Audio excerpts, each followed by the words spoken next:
আল্লাহ তাআলার প্রথম চাওয়া মুমিনের কাছে গুনাহ ছেড়ে দাও, গুনাহ ছেড়ে দাও। আচ্ছা এবার আমনে কোন এই যে গ্রিল, এটা এই মনে করেন এই যে জানালার এই গ্রিল, এইটার মধ্যে ঝংকার হইছে, এটাতে নতুন করে রং দিতে হবে।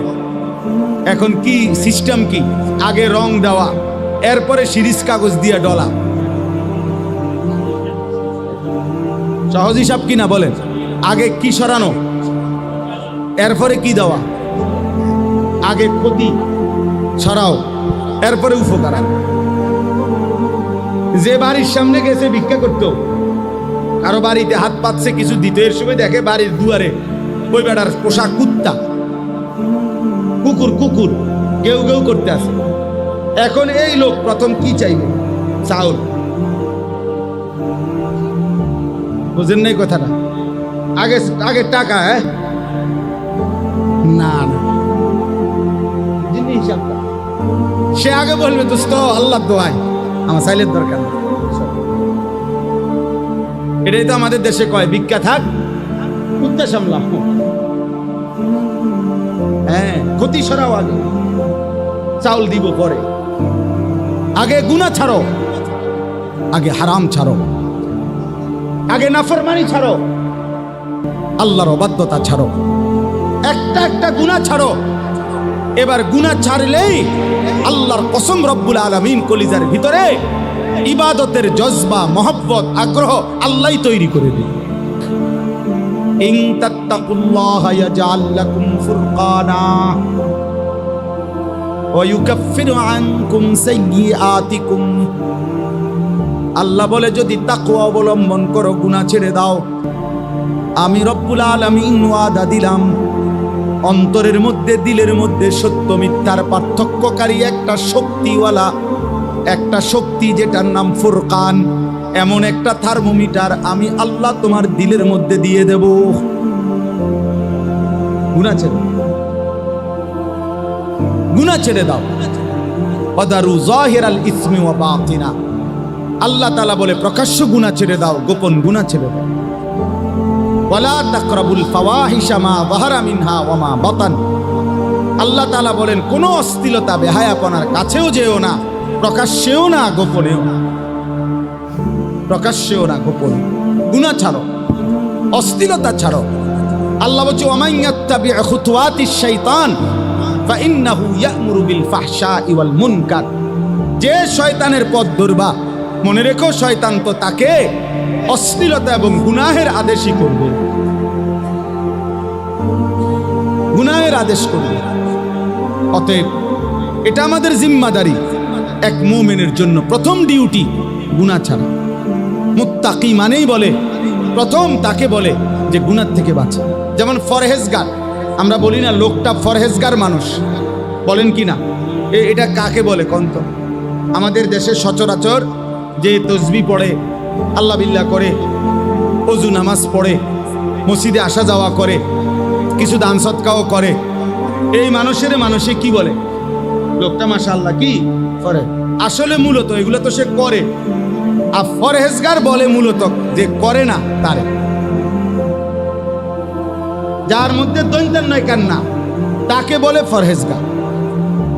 ফরহেজগার শব্দের অর্থ হলো বিরত থাকে, যে ফরহেজ অর্থ বিরত থাকে।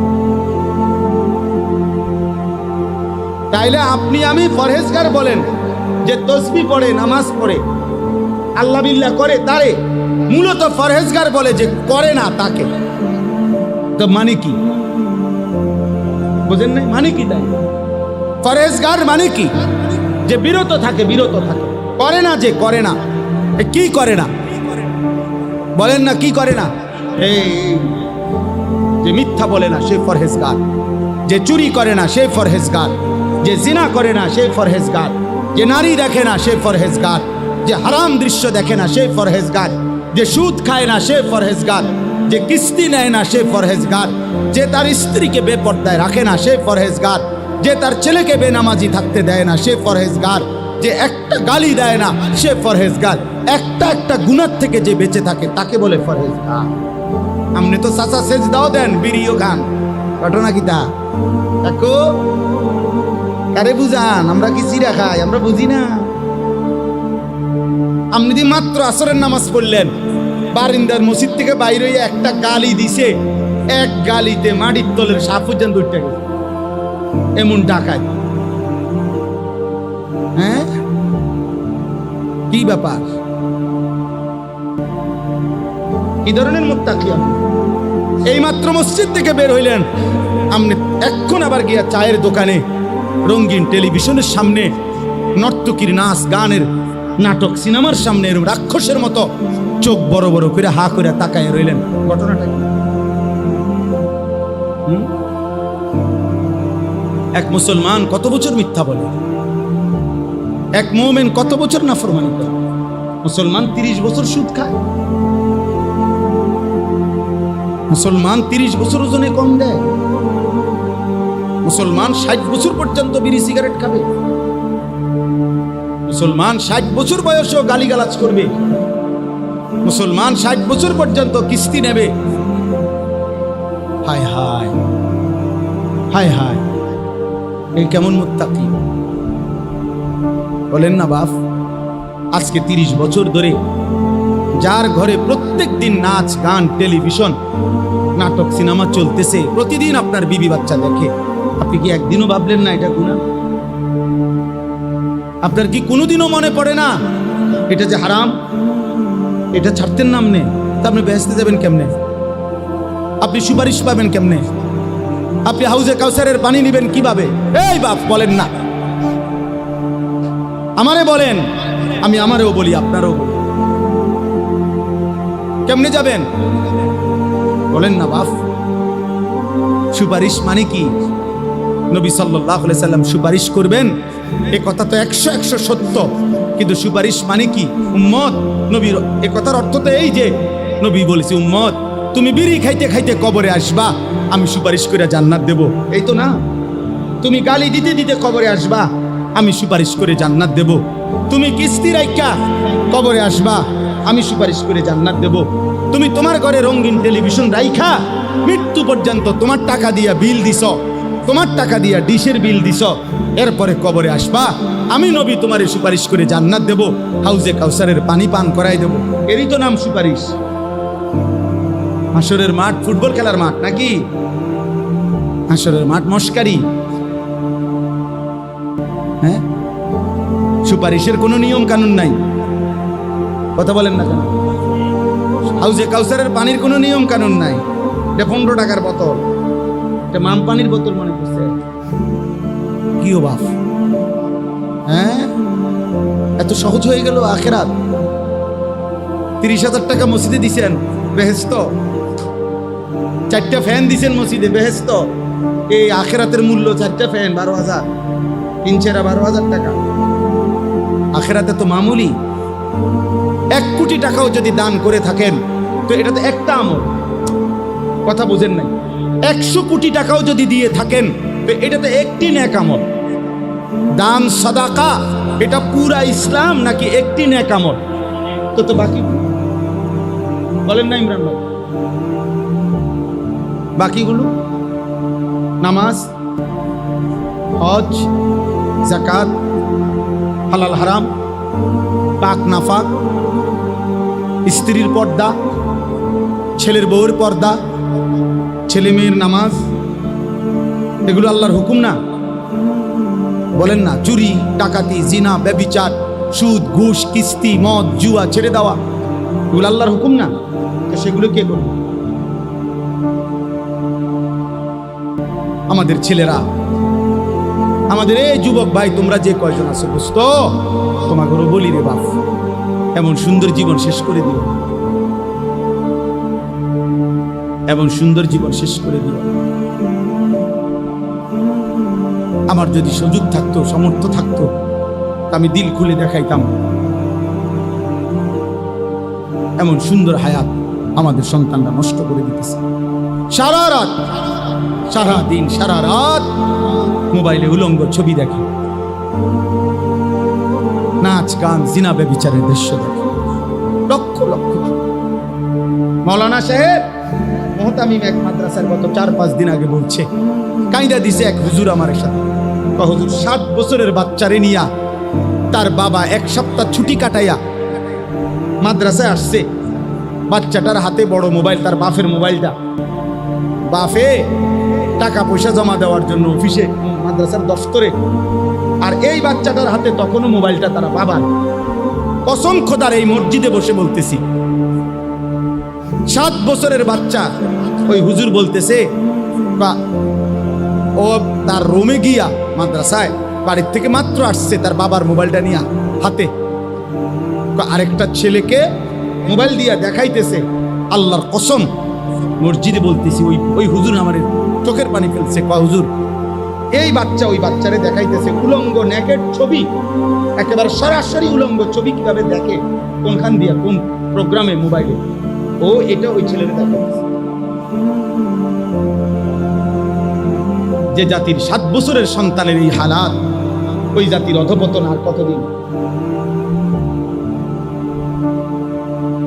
হ্যাঁ, ওই জাতি আর টিকবে কতদিন? বলেন না আব্বা?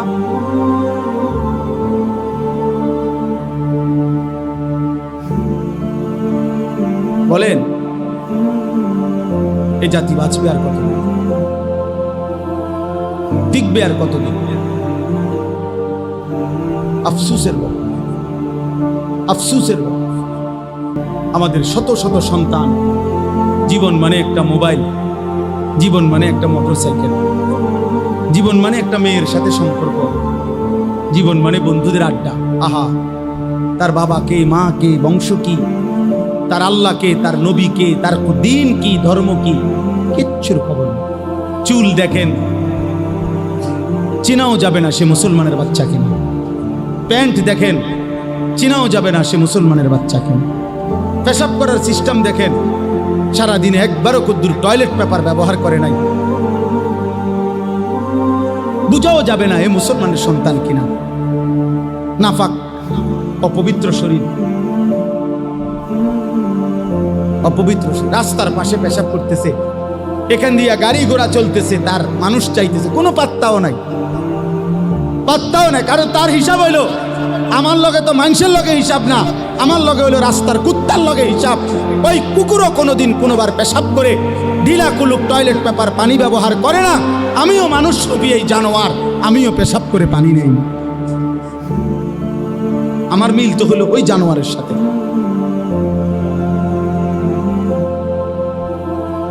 আমি মানুষের দিকে চাইয়া লাভ কি? মানুষের লগে তো আমার হিসাব না, আমার হিসাব তো পশুর সাথে। বাবার ওই দিন আপনি শুনেন, ওই দিন আমি দেখলাম এক ভাই, এক লোক ট্রাকের থেকে সিমেন্টের বস্তা নামাইতেছে। বিশ্বাস করেন, আমি নিজে দেখছি। ওই দেখেন, ওই অপদার্থরে দেখেন, ওই গেটের সামনে দাঁড়ায়া ছবি উঠাইতেছে। তো এই বেচারা সিমেন্টের বস্তা নামাইতেছে ট্রাকের থেকে গোডাউনে। আমি তাকাইয়া রইলাম। বিশ্বাস করেন, তার সারাটা শরীর থেকে ঘাম কাকে বলে আমার কাছে মনে হয় যেন ঘামে ভিজা রয়েছে বেচারা, মানে পানিতে চুবানো মনে হয় যেন। এই পরিমাণ ঘাম ঝরতেছে সারাটা শরীর থেকে, একটা একটা সিমেন্টের বস্তা নামাইতেছে। আমি খবর নিলাম, সর্বোচ্চ এক বস্তা সিমেন্ট ট্রাকের থেকে নামাইয়া গোডাউনে রাখলে সর্বোচ্চ 10 টাকা। হ্যাঁ, 5 টাকা, 7 টাকা। আচ্ছা ভাই, আমি 10 টাকাই ধরলাম। তাইলে 50টা সিমেন্টের বস্তা নামাইতে গিয়া খোদার কসম তাকে 50 বার কোমরটা, তাইলে সে সিমেন্টের বস্তা নামাবে কেন? 50টা সিমেন্টের বস্তা নামাইয়া 10টা টাকা করে, 500টা টাকা একটা নোট হয়তো, বিনিময়ে তার কোমরটা 50 বার বাঁকা হয়ে গেছে। কি পরিমাণ ঘাম ঝরছে! এই 500টা টাকা ঘাম মুছা, ছোট একটা গামছা দিয়া শরীরটা মুছা, এখান থেকেই 200টা টাকা, 300 টাকা হয়তো সন্তানের পড়ালেখা বা অথবা সন্তানের হাতে দিছে। আর নাফরমান সন্তান বাবার ওই ঘাম ঝরানো টাকা দিয়ে সারা রাত মোবাইলে উঠে।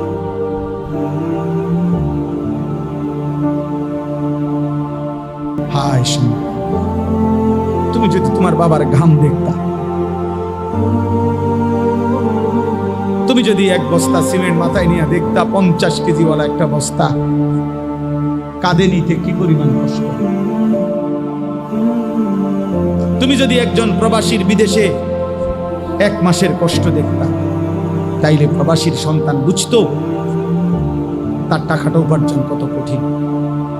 12 ঘন্টা 14 ঘন্টার ডিউটি, কি পরিমাণ কষ্ট। এই জন্য বাপ, আমার দুঃখ এটাই, আমার কথা এটাই, আমরা যদি আমাদের সন্তানদেরকে না ফিরাই, আমরা যদি চেষ্টা না করি রে বাপ, এই প্রজন্ম টিকবে না। আপনারা কয়জন বাপ চাচা যারা আছেন, আপনাদের ছোটবেলা থেকে আপনারা হয়তো কিছু আল্লাহ খোদা নামাজ রোজার কারণে এখনকার এরা টিকে আছে, কিন্তু এরা যদি এভাবে 30 বছর পার করে যে নামাজ নাই, সেজদা নাই, হালাল হারাম নাই, নারী ছবি দেখতে দেখতে এই চোখ শেষ করে ফেলছে, এদের হাতে যেই জেনারেশন আসবে ওরা কেমনে ঈমান পাবে? কোরআন শরীফে স্পষ্ট আছে, নবীজি যেদিন, কোরআনের আয়াত, নবীজি যেদিন মক্কার কুরাইশদেরকে বলছে, হে কুরাইশরা, কাবা ঘরের চারদিকে যে তোমরা উলঙ্গ তাওয়াফ করো, এটা হারাম, এটা অসভ্যতা, এটা অশ্লীলতা, এটা বেহায়াপনা। ওয়া ইদা ফাআলু ফাহিশাতান, কোরআনের আয়াত। মক্কার কুরাইশ কাফেররা কি বলছে জানেন? শুনতেছেন আপনারা? অবাক হয়ে যাবেন, অবাক। কোরআনের আয়াত। মক্কার কাফেররা বলতেছে, মুহাম্মদ শুনো, এই যে ঘর, আল্লাহর ঘরের চারদিকে আমরা, ওই বেটা জলদি করো, সরো বেটা, না এসে খটর খটর করতে। তো মক্কার কুরাইশরা বলছে যে মুহাম্মদ শুনো, ক্বালু ওয়াজাদনা আলাইহা আবাআনা, 1 নম্বর কথা বলছে, আমরা আমাদের বাপ দাদা পূর্বপুরুষ থেকেই এভাবেই দেখে আসছি, এভাবে উলঙ্গ। আচ্ছা, এর দূর তো কইলে সারত, এরপরে যেই জঘন্য কথা বলছে তারা, আল্লাহু আমারানা বিহা, তারা বলছে মুহাম্মদ, আমাদের বাপ দাদা পূর্বপুরুষকে এভাবে উলঙ্গ তাওয়াফ করার জন্য আল্লাহই স্বয়ং বলছে।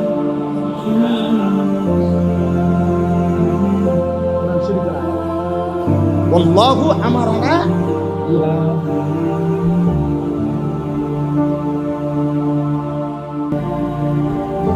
একদিন মনে রাখবা ছেলেরা, তোমাদের সন্তান বলবে যে আমি বুঝ হওয়ার পরে আমার বাবারে প্রথম যেদিন দেখছি, সেই থেকেই দেখছি আমার বাবা নারী দেখে, ছবি দেখে, অতএব এটাই নিয়ম। আমি বুঝ হওয়ার পরেই দেখছি আমার মা এভাবে অর্ধ উলঙ্গ কাপড় পরে বাজারে বাজারে ঘুরে, মেয়ে বলবে এটাই নিয়ম, এটাই নিয়ম। দেখেন,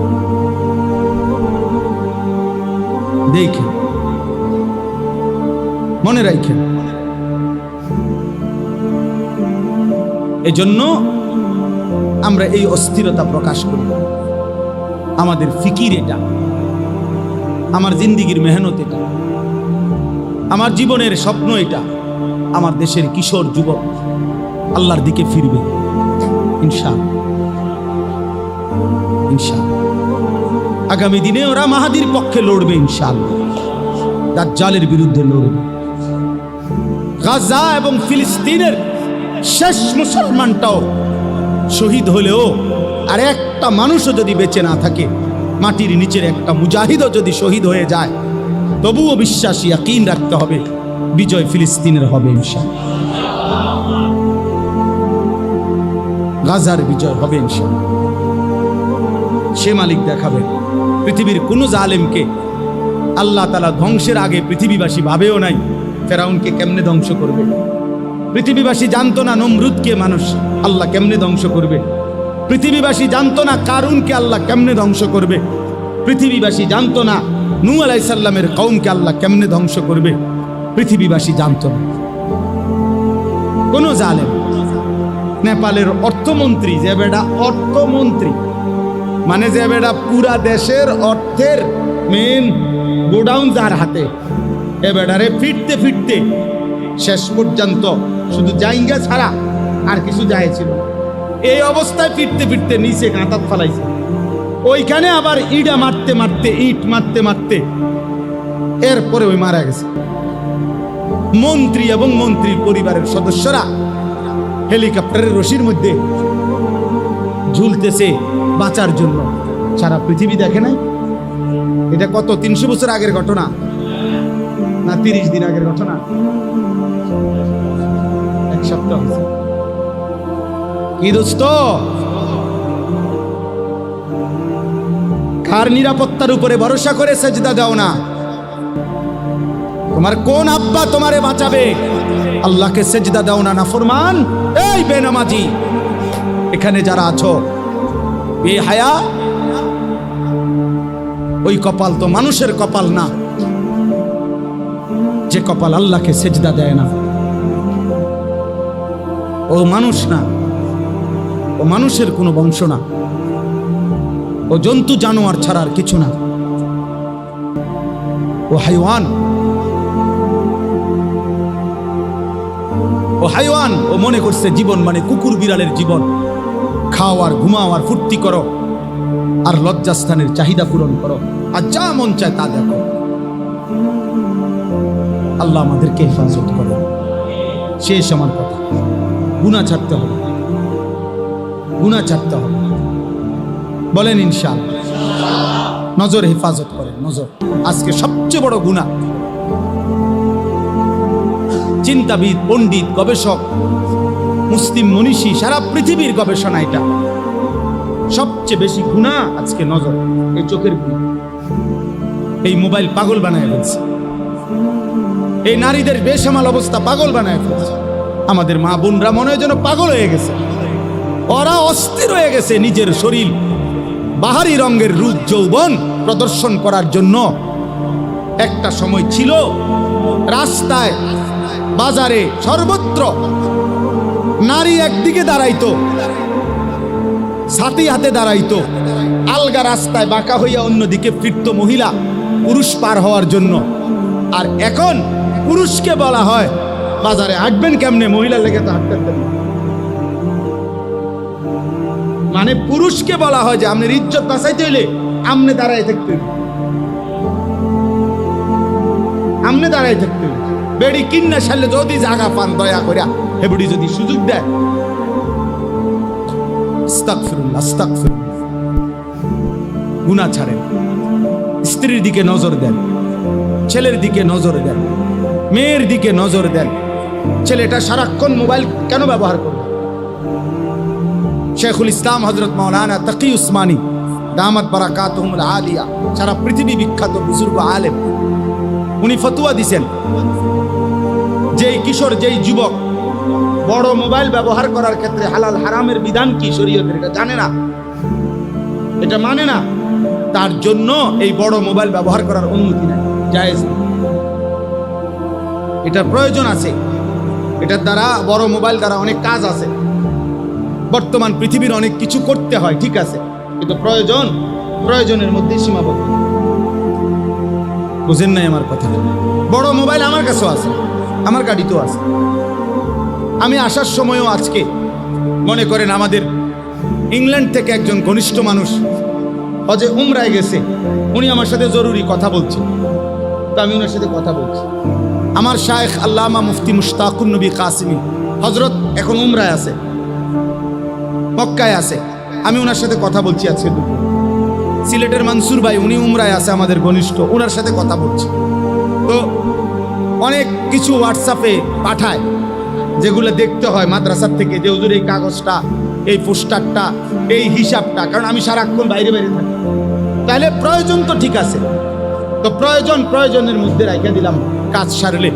কিন্তু এই ছোট মোবাইল দিয়া মাহফিরুল্লাহর লগে কথা বলা, আমার ফ্যামিলির সাথে কথা বলা, স্বাভাবিক কথাবার্তা বলা, এটা দিয়ে সম্ভব না। তো এটা দিয়ে এটারে 24 ঘন্টা বড় মোবাইল এটা সাথে রাখতে হবে, এটা তো আমার শান্তি দিবে না রে ভাই।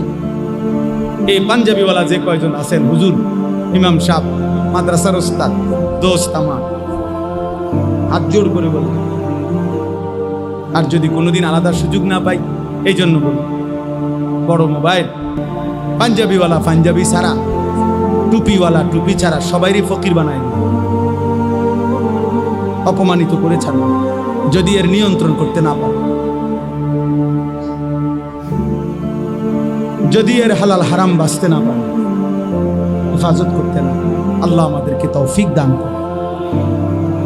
অতএব এইটাই কোরআন শরীফের এই আয়াত, সূরা নূরের এই 30 নম্বর আয়াতে আল্লাহ বলেন, কুল, হে নবী আপনি বলুন, লিল মুমিনিনা, সমস্ত ঈমানদার পুরুষদেরকে, ইয়াগুদ্দু মিন আবসারিহিম, তারা যেন তাদের চোখ ভিন নারী থেকে, হারাম দৃশ্য থেকে নামিয়ে রাখে। ইয়াগুদ্দু মিন আবসারিহিম, তারা যেন চোখ নামায়। চোখ মোবাইলে হোক, রাস্তায় হোক, ঘরে হোক, বাইরে হোক, যে নারী দেখার অনুমতি নাই তার থেকে যেন চোখ নামায়, যে দৃশ্য দেখার অনুমতি নাই তার থেকে যেন চোখ নামায়। কোন পুরুষের সতর দেখার অনুমতি আসেনি তো তার থেকে যেন চোখ নামায়। যে ছেলে আকর্ষণীয়, যার প্রতি শাহওয়াত জাগে, তাকে দেখার অনুমতি নাই, তার থেকে চোখ নামায়। যে নারী আমার জন্য দেখার অনুমতি নাই তার থেকে চোখ নামায়। ওয়াহফাজু ফুরুজাহুম, আল্লাহ বলেন, এবং ওরা আমার বান্দা, ওরা মুমিন, ওদেরকে বলেন ওরা যেন নিজের লজ্জাস্থান হেফাজত করে। জিনা, ব্যভিচার, হাত দ্বারা নাজায়েজ কাজ, এরকম যে কোনো রকমের লজ্জাস্থানের গুনাহ তার থেকে যেন বাঁচিয়ে রাখে। আচ্ছা এখন বলেন, আমার একটা উদ্দেশ্য আছে, এই দুইটা কথা বললো আল্লাহ, বললেন চোখ নামাও মুমিন, লজ্জাস্থান হেফাজত করো। তো আপনি বলবেন যে এই যে ইসলাহি জোড়, এইটার লগে হুজুর এই কথা ওয়াজের কি সম্পর্ক? না না, আমি বুঝাইতে আছি এটার লগে এটার মিলটা কি, আমি বলতেছি মিলটা কি। ইসলাম মানে সংশোধন, সংশোধন মানে অন্তরের সংশোধন, অন্তরের সংশোধন মানে অন্তরকে পবিত্র করা। বুঝেন নাই কথা? এটাই ইসলাহি মাহফিলের মূল মাকসাদ। কি পবিত্র করা? এইটাই আল্লাহ এখানে বলছে, যালিকা আযকা লাহুম, চোখ হেফাজত করো বান্দা, লজ্জাস্থান হেফাজত করো। আমি আল্লাহ ওয়াদা দিলাম এই দুই আমলের বরকতে আমি তোমার কলিজা, ভেতর, দিল 100 পবিত্র করে দেব। আজকা মানে ইসমে তাফসীর, পূর্ণ পবিত্র। তাহলে মিলছি নি?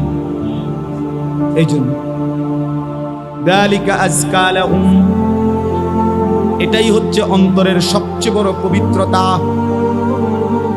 এটাই হচ্ছে দিলের সবচেয়ে বড় পবিত্রতা। চোখ নামাও, চোখ। ইয়ালামু খাইনাতাল আয়ুনি ওয়া মা তুখফিস সুদূর, আল্লাহ বলে বান্দা চোখের যত খেয়ানত, মানে চোখের যত গুনাহ আমি জানি।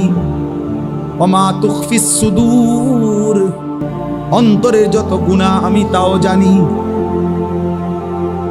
আল্লাহ বলেন, ইন্নাস সামা ওয়াল বাসারা ওয়াল ফুআদা কুল্লু উলাইকা কানা আনহু মাসউলা, নিশ্চয়ই কান, চোখ এবং অন্তর তিনটাই কিয়ামতের দিন জিজ্ঞাসিত হবে। আমি আল্লাহর পক্ষ থেকে জিজ্ঞেস করা হবে, কান তুমি কি শুনেছ, চোখ তুমি কি দেখেছ, অন্তর তুমি কি ভেবেছ। অতএব চোখ নামাও বন্ধু, চোখের হেফাজত করো বন্ধু। আল্লাহর নবী বলেন, ইয়া আলী, হে আমার প্রিয় সাহাবী আলী, লা তুতবিইন নাযরাতান নাযরা, তোমার যদি ভিন কোন নারীর দিকে হঠাৎ করে একবার নজর পড়ে যায়, সাথে সাথে চোখ নামাও, দ্বিতীয়বার এই চোখের উপরে আবার দেখো না। ফা ইন্না লাকাল উলা, হঠাৎ পড়ে যাওয়া চোখের দৃষ্টি প্রথমবার মাফ, ওয়ালাইসাত লাকাল আখিরা, কিন্তু দ্বিতীয়বার মাফ নাই। আল্লাহর নবী বলছেন, সাহাবী জারির ইবনে আব্দুল্লাহ বাজালি রাহমাতুল্লাহ রাদিয়াল্লাহু তাআলা আনহু বলেন, আমি নবীজিকে জিজ্ঞাসা করলাম, সাআলতু রাসূলুল্লাহ আন নাযরিল ফাজআ বা ফুজআ, আমি হঠাৎ দৃষ্টি, হঠাৎ কোনো নারীর প্রতি যদি নজর পড়ে আমি কি করব, নবীকে জিজ্ঞেস করলাম। আল্লাহর নবী বললেন, ইসরিফ বাসারাকা, তোমার চোখ সরিয়ে ফেলো, চোখ হটাও। মজার বিষয় হলো ইবলিস শয়তান বন্ধু আল্লাহর দরবার থেকে যখন বিতাড়িত হয়েছিল, ইবলিস যাওয়ার সময় আল্লাহকে বলছিল, আল্লাহ আমি যাচ্ছি দুনিয়ায়, তবে মনে রাখবেন মাওলা আমি আপনার বান্দার সামনে পিছনে ডানে বামে চার দিক থেকেই গুনাহের কুমন্ত্রণা দেব এবং গুনাহ করাইয়া ছাড়ব। লাআতিয়ান্নাহুম মিন বাইনি আইদিহিম ওয়া মিন খালফিহিম ওয়া আন আইমানিহিম ওয়া আন শামাইলিহিম। আমি আপনার বান্দার সামনে দিয়ে আসব, পিছন দিয়ে আসব, ডান দিক দিয়ে আসব, বাম দিক দিয়ে আসব। ওয়ালা তাজিদু আকতারাহুম শাকিরিন। আপনার অধিকাংশ বান্দাকে আপনার হুকুমের প্রতি কৃতজ্ঞ আমি দেখাবো না, পাবেন না, গুনাহ করায়া দেব আমি। রব্বুল আলামিন বলেন, ইবলিস ঠিক আছে তোমার কথা শেষ হইছে কিনা বলো। ইবলিস বলছে হ বলো শেষ হইছে। আল্লাহ বলছে যাও তুমি যাও, যাও দুনিয়ায় যাও নাফরমান। এবার আল্লাহ নবীকে বললেন, কুল্লিল মুমিনিনা ইয়াগুদ্দু মিন আবসারিহিম। আল্লাহ বলে বন্ধু আমার মুমিন বান্দাদেরকে বলেন, ওই ইবলিস শয়তান যদিও চারটা বলছে কিন্তু বেউকুফে দুইটা জায়গা বলে নাই। একটা হলো নিচের দিক বলে নাই, আরেকটা হলো উপরের দিক বলে নাই। আমার মুমিন বান্দাদেরকে আপনি ফাঁকি দিয়া বলে দেন তারা যেন চোখ নিচের দিকে নামায়। নিচের দিকে বান্দা চোখ নামাবে, উপরের দিকে আমি আল্লাহ আছি, আমি টেনে জান্নাতে নিয়ে আসবো। মিন আবসারিহিম। পরে বলেন চোখ নিচের দিকে নামাইতে, ওখান দিয়ে কয় নাই কইছে আজ ওইখান দিয়া ওরে বলেন চোখ নামায় রাখতে, উপর দিয়াও বলে নাই, ওই দিয়ে আমি আসি, আমি টেনে নেব বান্দাকে। জান্নাত কোথায়? উপরে, সাত আসমানের ঊর্ধ্বে। ইনদা সিদরাতিল মুনতাহা ইনদাহা জান্নাতুল মাওয়া। সাত আসমানের ঊর্ধ্বে জান্নাত। আমি ওরে উঠায় নেব, ওরে তুলে নেব। কুল্লিল মুমিনিনা ইয়াগুদ্দু মিন আবসারিহিম। চোখ নামাও বন্ধু, চোখ। যুবক চোখ নামাও, নওজোয়ান চোখ নামাও। বিন নারী দেখো না, হারাম ছবি দেখো না, অশ্লীল নারী দেখো না বন্ধু। সিনেমার ওই নর্তকী, মোবাইলের ওই নারী সুখ দিবে না। ও নিজে সুখে নাই। ওর হাসিটা টাকার বিনিময়ে, ওর শরীরটা টাকার বিনিময়ে, ওর রূপ যৌবন টাকার বিনিময়ে। ওর হাসির পিছনে টাকা, ওর যৌবনের পিছনে টাকা। ও তোমার জন্য হাসে না, ও টাকার জন্য হাসে। নাকি তোমার জন্য না বন্ধু। তুমি সামনে গিয়া ভালোবাসার অফার দিলে তোমার ফাসাদ লাথি দিবে, লাথি। আল্লাহ হেফাজত করে, আল্লাহ হেফাজত করে। বয়স্কদের কবুল কিতাব স্পষ্ট আছে, রূহ কি বিমারিয়া और उनका इलाज কিতাবের মধ্যে কুতুবে আলম আরিফ বিল্লাহ হযরত মাওলানা শাহ হাকিম মোহাম্মদ আখতার রাহমাতুল্লাহ আলাইহি লিখছে। আমার গাড়িতে আছে, আমি একবারে দাগ দিয়ে দিয়ে আত্মার ব্যাধি ও প্রতিকার। আমার ঢালকানগর হযরত আরিফ বিল্লাহ হযরত মাওলানা শাহ আব্দুল মতিন বিন হুসাইন হযরত অনুবাদ করছেন। হযরত বলছেন আমার কলিজার খুন দিয়া, কলিজার রক্ত দিয়ে আমি অনুবাদ করছি। ওই কিতাবে আছে, কলিজার রক্ত দিয়ে, আমার চোখের পানি দিয়ে অনুবাদ করছে। এত কঠিন। ওইখানে আছে যে বৃদ্ধ বয়সেও নারীর প্রতি আকর্ষণ, শারীরিক ক্ষমতা যদিও নাই কিন্তু নারীর আকর্ষণ মৃত্যু পর্যন্ত যায় না। এজন্য বৃদ্ধ মানুষের জন্য জরুরি চোখ হেফাজত। চাচারে হেবড়ারে যদি আপনি কোন কি খবর যেটা সাদওয়ানে বইয়া টেলিভিশন চাইতে আছেন, নাচ গান নাটক সিনেমা, উনি সুন্দর সুন্দর কথা কয় না, না যেটা আল্লাহ দোয়ায় আস্তাকুল্লাহ আস্তাকুল্লাহ। এই বয়স কি আর আছে? যেটা কদ্দুর খবর শুনি, খবর যেটা কদ্দুর খবর শুনে, তাহলে যেটা খবর কি মানুষের চোখ দিয়ে নি শুনে? হ্যাঁ তো আপনি কি চাইয়া রয়েছেন? আপনি না খবর শুনেন বলে, তাহলে যদি খবরে শোনা দরকার তাইলে আপনি দোকানে ঘুরে বইয়ে এদিকে, বুঝেন নাই? আপনি ওইদিকে ফিরে বইয়ে কান চালু রাখেন, শুধু কানে না শুনবেন খবর। আর খবর শুনে কিরবেন ময়মনসিংহে সিএনজি উল্টে গেছে, নোয়াখালী বাস কাটতে গেছে, ক্যান্টনমেন্টে মোটরসাইকেল অ্যাক্সিডেন্ট হয়েছে, আপনি কি আলগি দিবেন নাকি? আচ্ছা, এরপরও শুনলেন, তাহলে দুনিয়ার সিএনজি আর বাসের খবর যদি এত লাগে, আপনার এত দরকার হয়, খবরের খবর কই? আখিরাতের খবর কই রে বন্ধু? আল্লাহ কুমুত্তাকাসুর হাত্তা জুরতুমুল মাকাবির। আল্লাহ বলে, বান্দা দুনিয়া বাড়াইবারে নেশায় তো সব ভুলে গেলা, ভুলতে ভুলতে তো একদিন কবরস্থানে পৌঁছে গেলা। কাল্লা সাউফা তা'লামুন। আল্লাহ বলে, বান্দা কবরে আইসো, আমি তোমারে জানাবো। তাফসীরের মধ্যে আছে ফিল কবরে, কবরে আইসো বান্দা, তোমারে জানামু, তোমারে আমি দেখামু মাওলা, আমি আল্লাহ তোমারে বুঝাবো বান্দা, আইসো কবরে। সুম্মা কাল্লা সাউফা তা'লামুন ফিল আখিরাহ, তাফসীরে আছে আবার হাসরের মাঠে আইসো বান্দা, তোমারে বুঝাবো। তুমি জানো না আমি আল্লাহ কেমন, তুমি শুনেছো আমি রহমান, কিন্তু তুমি শুনো নাই আমি কাহ্হার। তুমি শুনেছো আমি গাফফার, তুমি শুনো নাই আমি যুনতিকাম। তুমি শুনেছিলে আমি ক্ষমাকারী, ক্ষমাশীল, কিন্তু তোমার এটাও শোনা উচিত ছিল আমি আল্লাহ প্রতিশোধ গ্রহণকারী। যুনতিকাম অর্থ আল্লাহ প্রতিশোধ গ্রহণকারী। শাদীদুল ইকাব, সরিউল হিসাব, কাহ্হার, জব্বার। আল্লাহ বলেন, আমার দয়া যেমন অনেক, আমার গোসাও কিন্তু অনেক, আমার রাগও তো অনেক। নাব্বি ইবাদি আন্নী আনাল গফুরুর রহিম। আল্লাহ বলে, বন্ধু আমার বান্দাদেরকে বলে দেন আমি আল্লাহ বড় বেশি ক্ষমাশীল, দয়াবান। এরপর আয়াতে আবার আল্লাহ বলেন, তবে এটাও বলে দিয়েন ও আন্না আযাবি হুয়াল আযাবুল আলীম। আল্লাহ মাফ করে দেন। আল্লাহ বলে, বন্ধু এটাও বলে দিয়েন বান্দারে, আমার আযাব কিন্তু বড় ভয়ানক। আমি দুইটা থাপ্পড় দিয়ে ছেড়ে দেবো এমন না, আমি একটা বার আসার দিয়ে ছেড়ে দেবো এমন না রে বান্দা। ফায়াউমা ইদিল্লা ইউআযিবু আযাবাহু আহাদ ওয়ালা ইউসিকু ওয়াতাকাহু আহাদ। আল্লাহ বলে, নাফরমান বান্দা, হাসরের ময়দানে এমন শাস্তি দেব, এমন শাস্তি তোকে আর জগতে কেউ দেয় নাই। এমন বাঁধা বাঁধবো রে বান্দা, এমন শক্ত বাঁধা তোকে আর কেউ বাঁধে নাই। কোরআনের আয়াত,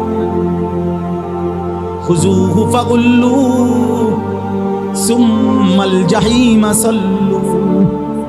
আল্লাহ বলবে, ফেরেশতা নাফরমান বান্দাকে ধর, এবার ধরে তাকে বেঁধে ফেল, এবার বান দিয়া তাকে লাথি দিয়া জাহান্নামে ছুঁড়ে মার। এবার সুম্মা ফি সিলসিলাতিন যারউহা ৭০ যিরাআন ফাসলুকু। এবার জাহান্নামের ফেরেশতাদেরকে বলবে, ৭০ হাত লম্বা আগুনের শিকল দিয়া নাফরমানকে হাতে বান দিয়া, ঘাড়ে কলায় বান দিয়া, ফাসলুকুহু অর্থ হইল কুত্তার মতো পুরা জাহান্নামে ঘুরাও। আল্লাহর কসম, রব্বে কাবার কসম বন্ধু, মৌলানা সাহেব রাজ আপনি জিগায়েন, ফাসলুকুহু অর্থ হইল তারে ঘুরাও, তারে ঘুরাও। বাকি জাহান্নামীদের সাথে পরিচয় করায় দাও, যে জাহান্নামীরা দেখো এটাও একটা সুদখোর, এই জাহান্নামী দেখো এটা একটা জেনাখোর, এই জাহান্নামী দেখো এটা একটা মদখোর। ফাসলুকু, ওরে ঘুরাও ঘুরাও। তামসা মনে করছেন? হ্যাঁ, আখিরাত তামসা মনে করছেন? আসরের মাঠ ফুটবল খেলার মাঠ নাকি? কি বাপ, আসরের মাঠ ফুটবল খেলার মাঠ? আল্লাহ হেফাজত। শেষ কথা, অতএব দয়া করে আমি অনুরোধ করলাম, ভাইয়া একটা একটা গুনাহ ছেড়ে দেন। ছেলেরা, নওজোয়ান নষ্ট হয়েও না, যুবক নষ্ট হয়েও না, নওজোয়ান নষ্ট হয়েও না, বাপ নষ্ট হয়েও না, মোবাইলের আসক্ত হয়েও না, বাপ নারীর আসক্ত হয়ে, নারীর চাহিদা আল্লাহর দেওয়া, সেই চাহিদা আল্লাহ পূরণ করে দেবে। খাবারের চাহিদা আল্লাহর দেওয়া, সেই চাহিদা আল্লাহ পূরণ করে দিবে। পানির চাহিদা আল্লাহর দেওয়া, সেই চাহিদা আল্লাহ পূরণ করে দেবে। লজ্জাস্থানের চাহিদা আল্লাহর দেওয়া, সেটাও আল্লাহ হালালভাবে পূরণ করে দেবে।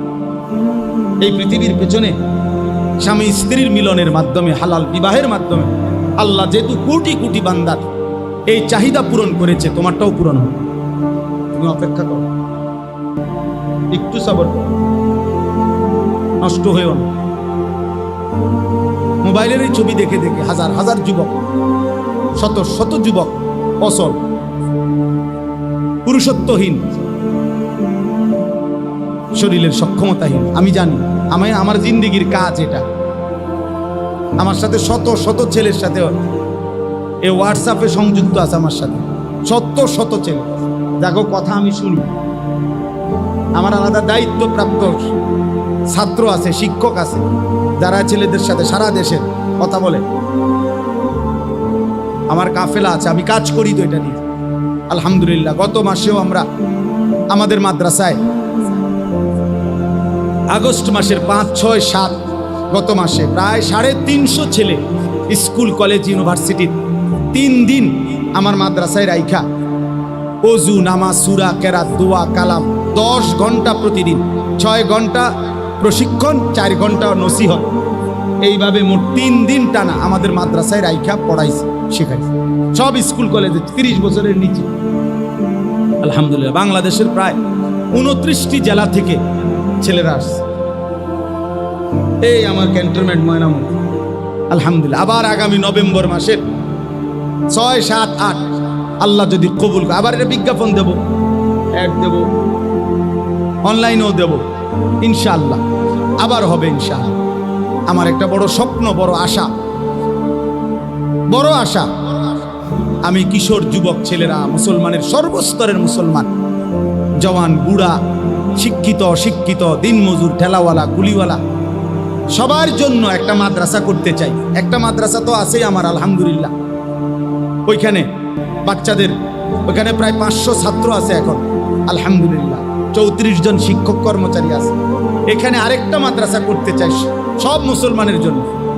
যে আল্লাহর বান্দা বাংলাদেশের যে কোনো অঞ্চল থেকে, যার হাতের সময় যতক্ষণ দিন শিখবে ততক্ষণ, যে যেদূর সময় নিয়ে আসবে এতটুকু পরিমাণ ওযু, নামাজ, সূরা, কেরাত, দোয়া, কালাম, পাক নাফাক শিখবে।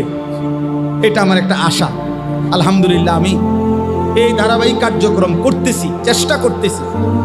এই আশা নিয়ে ভাই আমি আমার মাদ্রাসার জন্য প্রায় 94.5 শতক বড় একটা জায়গা কিনছি, প্রায় 2.5 কোটি টাকা দলিল সহ এই জায়গার দাম। আশা হইল সর্বস্তরের মুসলমানের জন্য ব্যবস্থা করা, চেষ্টা করা, দিন যেন শেখে, মুসলমানের সবার জন্য দ্বীনের ফিকির করা। তো আলহামদুলিল্লাহ, আপনারা দোয়া করবেন আমাদের ওই মাদ্রাসার জন্য, আল্লাহ যেন এই টাকাগুলোর ব্যবস্থা করে দেয়। এক নামাজের মুসল্লা পরিমাণ টাকা, একটা নামাজের মুসল্লা পরিমাণ নামাজের 8 স্কয়ার ফিট জায়গার দাম 4200 টাকা। যদি কারো মন চায় শরীক হয়েন, তাইলে ইনশাআল্লাহ আপনি আজীবন উন্নয়ন সদস্য হবেন। প্রতিটা দোয়ায় আপনার শরীক থাকবেন। হতে পারে 4200 টাকার কথা ভুলেও যাবেন, মনেও পড়বে না আর হয়তো। কিন্তু ইনশাআল্লাহ যদি মসজিদ, মাদ্রাসা, প্রতিষ্ঠান দাঁড়ায়, তা আপনার ওই মাটিতে অল্প কদ্দুর নাম আছে, পুরা প্রতিষ্ঠানের যাবতীয় খেদমতে, সদকায়ে জারিয়ার সওয়াব আপনিও পাইতে থাকবেন। এই বাহারুল উলুমের প্রথম দিন থেকে আমি চিনি, আমি জানি, প্রথম দিন থেকে তো আমরা দেখে আসছি। আলহামদুলিল্লাহ, একটু একটু করে মাওলানা ইমরান ভাই সহ আমার শায়েখ এখানে বারবার আসছেন, আমরা আসছি। আলহামদুলিল্লাহ, অসংখ্য চোখের পানির বরকতে একটু একটু করে মাদ্রাসাই পর্যন্ত হয়েছে। হতে পারে কারো 10 টাকা, কারো 10 লাখ টাকা, হতে পারে অনেকের মনেও নাই, হয়তো খেয়ালও নাই। কিন্তু হাসরের ময়দানে ইনশাআল্লাহ আপনি নেকি দেখা পাগল হয়ে যাবেন যে হায় আল্লাহ, এরম জানলে তো আরো 500 টাকা বাড়ায় দিতাম, এরম জানলে তো আরো 1000 টাকা বাড়ায় দিতাম। আপনারা বিড়ি সিগারেট খান, আপনি কিভাবে নবীকে ভালোবাসেন বলেন? আপনি কোনোদিন মেসওয়াক করতে আপনার মনে থাকে না, আপনি বেরাস করতে আপনার ভুল হয় না, আপনি মেসওয়াক চিনেন না, আপনি নবীরে ভালোবাসেন। হ্যাঁ, আমরা চিরা খাই, আমরা ভাত খাই না। আপনি দস্তরখান চিনেনও না, ডাইনিং টেবিল ভোলেনও না, কেন বলেন? কেন আপনি সুন্নাত মনে রাখতে পারেন না কেন? নবী সাল্লাল্লাহু আলাইহি সাল্লামের ভালোবাসা সুন্নাতবিহীন হয় না। আপনাদের কাছে আমার অনুরোধ, আমরা এই জন্য আমাদের গাড়িতে আমি একটা কিতাব বিক্রি করি, তালিমুস সুন্নাহ। আমাদের নবী সাল্লাল্লাহু আলাইহি সাল্লামের একটা একটা সুন্নাত বাংলা ভাষায় এর চাইতে পূর্ণাঙ্গ বড় নবীজির সুন্নাতের উপরে কিতাব নেই। এত বড় পূর্ণাঙ্গ একেবারে একটা সুই সুতার সুন্নাত এটার মধ্যে আছে, ছোট্ট থেকে ছোট্ট, বড় থেকে বড়। নবী সাল্লাল্লাহু আলাইহি সাল্লামের 23 বছরের জীবনের সমস্ত সুন্নাত এটার মধ্যে আছে, দলিল সহ প্রামাণ্য। আগে মুকসুদুল মুমিনিন ঘরে ঘরে থাকতো, বেহেশতি জেওর ঘরে ঘরে থাকতো, এরকম একটা কিতাব ঘরে রাখার মতো। বিবি, বাচ্চা, স্ত্রী, ছেলে মেয়ে, নাতি নাতনি, বয়স্ক, মুরব্বী সবাই যেই পৃষ্ঠা পড়বেন কেউরি দিয়ে পড়াইবেন, তো এর মধ্যে কোনো না কোনো সুন্নাত খুঁজে পাবেন। 400 টাকা মূল্যে আমরা এটা বিক্রি করি। যার মন চায় যাওয়ার সময় সাদা গাড়ি থেকে এটা কিনবেন, বরকত হবে। বাংলাদেশের একজন বড় বুজুর্গ, গাজীপুর কাপাসিয়ার হজরত অধ্যক্ষ মিজানুর রহমান চৌধুরী হজরত এটা লিখছেন। আমি এই শুধুমাত্র উম্মত যেন সুন্নাত শিখে, এই জন্য এই আশা নিয়ে এটা বিক্রি করি। আল্লাহ আমাদেরকে তৌফিক দান করেন।